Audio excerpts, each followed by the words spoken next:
V rámci tej celej výzvy bavíme sa o balíku zhruba 30 projektov, ktoré sú z nášho pohľadu problematické. To byla organizovaná skupina, která vznikla na PPAčku, která vymyslela ten projekt, dala o něm vědět určité úzké skupině lidí.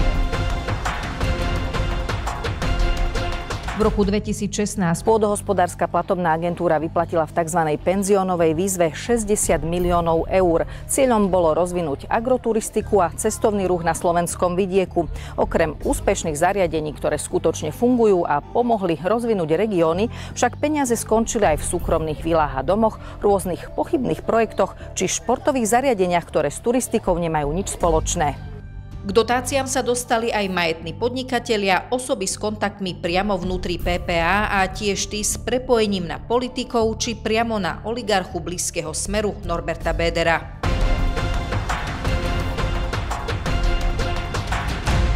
Prichádzame do Čičmian s ikonickými maľovanými drevenicami. Aj v strede pracovného týždňa tu stretávame turistov. Na kopci za kostolom nachádzame ulicu, kde si dva domy v takmer rovnakom čase požiadali o podporu z tzv. Penziónovej výzvy. Tým prvým je Cabin House Čičmany trenčianskeho podnikateľa Milana Baláža. Stojí na upravenom pozemku s detským ihriskom a majiteľ si za prenájom celej drevenice so 4 izbami a otvoreným podkrovím s matracmi na 2 noci pýta zhruba 1000 eur.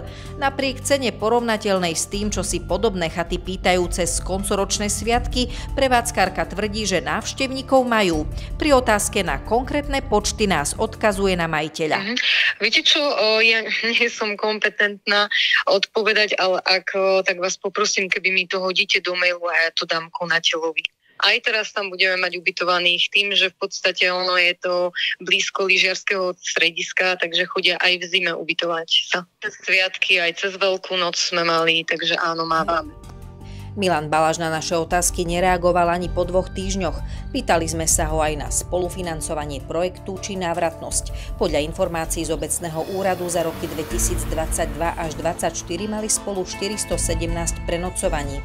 Ak by sme do úvahy vzali deklarovanú kapacitu celej drevenice, teda 12 dospelých ľudí, znamenalo by to, že Cabin House bol za posledné 3 roky pri týchto počtoch obsadený spolu 35 dní.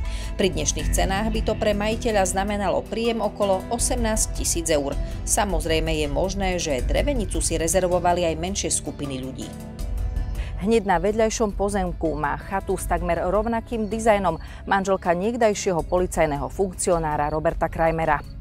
Jej firme Mavirosa Trade v marci 2016, teda len niekoľko dní po Balážovi, PPA schválila takmer 360 000 eur.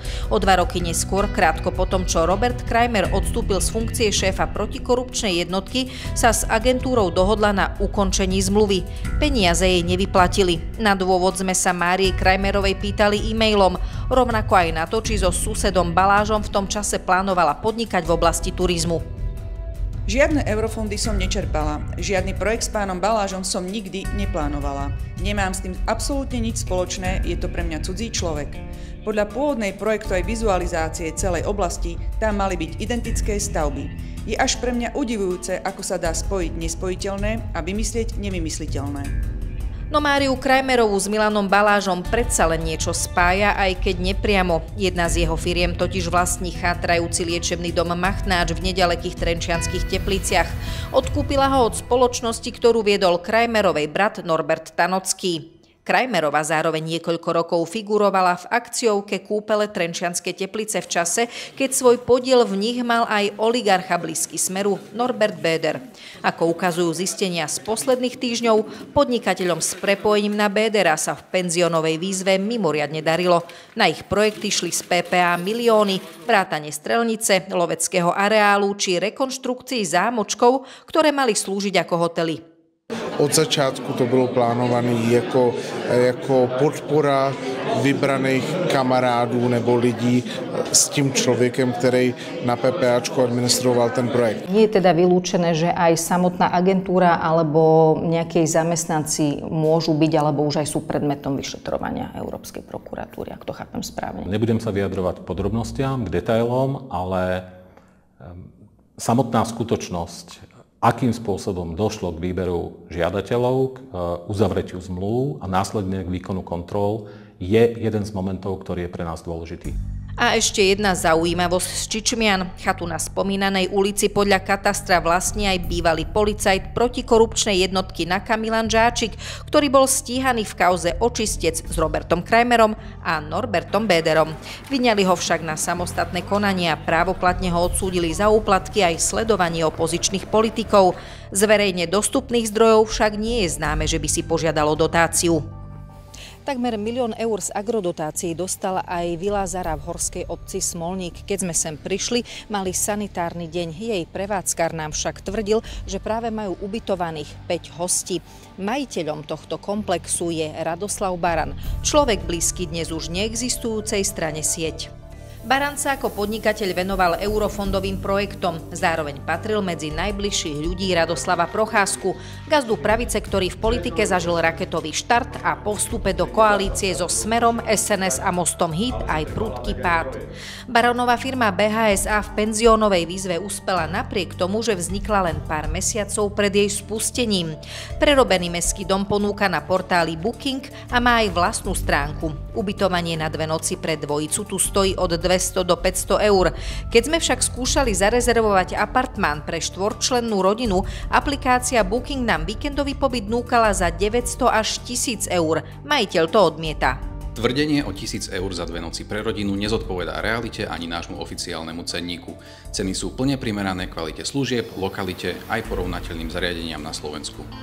Viaceré podnety, ktoré sme dostali, hovoria, že do vily chodí úzky okruh ľudí a minimum turistov. Počet hostí sme si preto chceli overiť na obecnom úrade.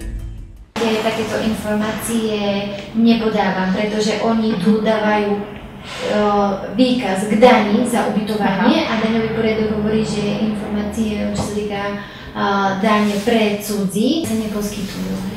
Na naše e-maily neodpovedal ani starosta obce Radoslav Dlugoš. V okolitých prevádzkach o vile hovoriť nechceli. Nebudem na nič odpovedať, na čo sa mám pýtať. Keď som tu celý deň, takže ja vôbec nevidím, ja neviem. Schodia turisti do obce, či ani veľmi nie? No to je celý rok prežitý, bohužiaľ. Neviete náhodou, prosím, či do tohto ubytovania chodia hostia, alebo nie? No, sme to všelijako preverovali, myslím, že nie. Aha, a vy tak akože sledujete situáciu? No tak si na to zaujímalo. Kde tu tam vidno iba nejaké jedno bratislavské auto a nič viac. Keď vidím nejakých turistov, tak tu nás sa ubytujú v tej Mariane. Myslíte, že pretože to lacnejšie? Neviem, možno, že o tom ani nevedia, ja to je ťažko povedať, keď si niekto neurobí dobrú reklamu, hej. Napokon sa dostaneme na nádvorie vily. Prevádzkar hovorí, že izby nám nemôže ukázať, lebo sú v nich ubytovaní hostia z Ameriky a Česka. Podozrenia, že fungujú len na oko, odmieta. Tvrdí, že ich vyhľadávajú turisti, pracujúci na služobných cestách, aj tí, čo chcú v okolí ubytovanie na úrovni. Koľko vám sem príde tak ročne ľudí, aký máte odhad? Viete, to neviem to presne možno ani odhadnúť. Zimy sú trošku horšie, pretože ako som spomínal, v okolí nie je nejaké lyžiarske stredisko, takisto dostať sa sem je v zime dosť ťažké. Máme možno ročne 150-200 rezervácií. Majiteľ Radoslav Baran v písomnej odpovedi tvrdí, že ubytovanie budú prevádzkovať, aj keď im na jeseň skončí doba udržateľnosti. Dodáva, že vytvoril nové pracovné miesta, zachránil kultúrnu pamiatku a popri miliónovej dotácii do projektu investoval ďalších takmer 800 000 zo svojho. V júni Vilu Zara čaká kontrola z PPA a práve tam má Baran ďalší kontakt. Rovno jej riaditeľa Mareka Čepka, s ktorým sa poznajú roky. Podobne ako s Procházkom ich spája minulosť v strane Sieť, kde bol Čepko pokladník a neskôr aj nominant strany na ministerstve dopravy. Ako zo svojej pozície viete zaručiť, že vlastne tá kontrola prebehne objektívne, že tam nenastane nejaké ovplyvňovanie? Tak ako u všetkých ostatných projektov. Ja ako generálny riaditeľ nezasahujem do akýchkoľvek kontrol. Máme tu na to zodpovedné sekcie. Osobne ste ten penzión navštívili niekedy? Nie. Osobný vzťah s pánom Marekom Čepkom patrí výlučne do súkromnej sféry a nijako nesúvisí s projektom. V čase podania žiadosti, hodnotenia ani podpisu zmluvy pán Čepko v PPA nepôsobil. Peniaze z tzv. Penziónovej výzvy však nešli len na ubytovacie zariadenia. Podnikatelia ich využili napríklad na zmodernizovanie lyžiarskych stredísk, na výstavbu športových hal v mestách, či napríklad aj na toto fitness centrum na sídlisku v Lučenci. Ponúka skupinové cvičenia aj individuálne tréningy a podľa webovej stránky chystá wellness zónu. Podľa šéfa PPA aj takúto dotáciu na hony vzdialenú agroturistike výzva umožňovala. Všetky tieto aktivity, o ktorých sa bavíme, sú oprávnenými aktivitami programu rozvoja vidieka, ktorý schválila Európska komisia. Ja plne chápem napríklad v tomto konkrétnom prípade, že ten úmysel bol asi správny, teda podporiť rozvoj agroturistiky, ale to konkrétne, čo sa z toho financovalo, to je záležitosť národných orgánov. Tie sú za to zodpovedné a ak si postavili tie podmienky tak, že napríklad boli financované fitness centra, ako ste povedali, v meste, to asi s agroturistikou nemá nič spoločné. S agroturistikou nemajú nič spoločné ani súkromné rodinné domy, neprístupné haciendy alebo príjazdové cesty k súkromným pozemkom. A čo bolo pôvodným zámerom výzvy? V prvom rade podpora poľnohospodárov, aby mohli rozšíriť oblasti svojho podnikania na vidiecký turizmus. V slovenských podmienkach to môže znamenať aj to, že miliónovú dotáciu dostane firma, ktorá ťaží štrk a rekreačný areál si postavila hneď vedľa prevádzky štrkovne. V telefóne nám tvrdili, že hosti ubytujú, no na mailové otázky už neodpovedali. Takže tak to funguje, že reštaurácia je zavretá a vlastne rybolov, chatky a apartmány sú teraz. Podľa podpredsedu Najvyššieho kontrolného úradu je problém, že takáto výzva vôbec kedy vznikla. Toto je evidentné zvýhodňovanie niektorých na trhu služieb. Ako sa na to môžu pozerať prevádzkovateľia takých služieb, že jeden subjekt dostane dotáciu na výstavbu, povedzme si, penziónu, aj so zámerom, že ho chce prevádzkovať, ale ten druhý to vystáva z úveru alebo z vlastných zdrojov. Majiteľ rodinného lyžiarskeho areálu na Spiši tvrdí, že so žiadosťou o príspevok na rekonštrukciu starej horskej ubytovne v penziónovej výzve nepochodil. Dotáciu z PPA napokon dostal na modernizáciu zjazdovky, detský lyžiarsky park, kolibu so zázemím pre lyžiarov a techniku. Namiesto prichádza do pár minút od momentu, čo nás zachytili bezpečnostné kamery. Je rozčúlený, že pre tých, čo si postavili z agrodotácií haciendy, ho otravujú novinári a čaká ho ďalšia kontrola. Už mi takto to žili trha. Ja som mal počas výstavby 7 kontrol. Nie jednu, 7 kontrol. Čiže som si užil všetko.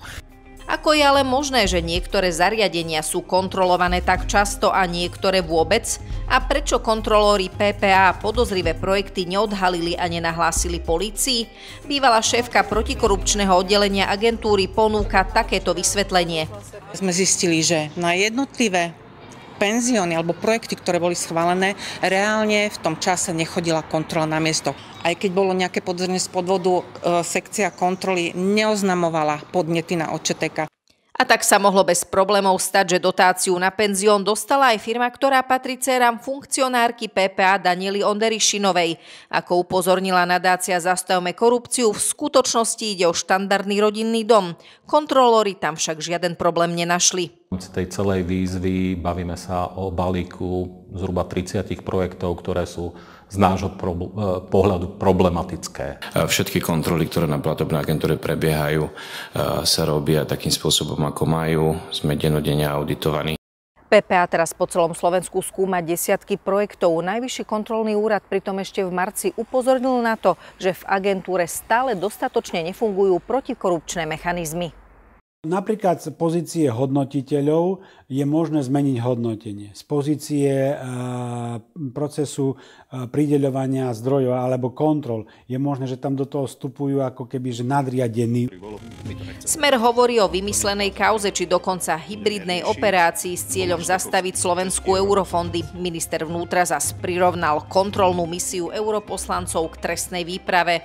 No a šéf PPA, ako aj minister pôdohospodárstva Takáč opakujú, že počas penziónovej výzvy neboli vo funkciách. Sľubujú, že ak niekto podvádzal, bude musieť peniaze vrátiť. A ak sa zistia pochybenia, budú sankcie, ak budú také zásadné, tak sa bude odstupovať od zmluv. Podobné výzvy sa nebudú vypisovať v novom strategickom pláne. Platcovia daní vo všetkých členských štátoch chcú, aby sa ich peniaze využívali na správne veci a nie pre oligarchov a ľudí, ktorí poznajú toho alebo onoho politika. Či ale penziónová kauza bude mať aj trestnoprávnu dohru so súdnym procesom, je na teraz predčasné povedať.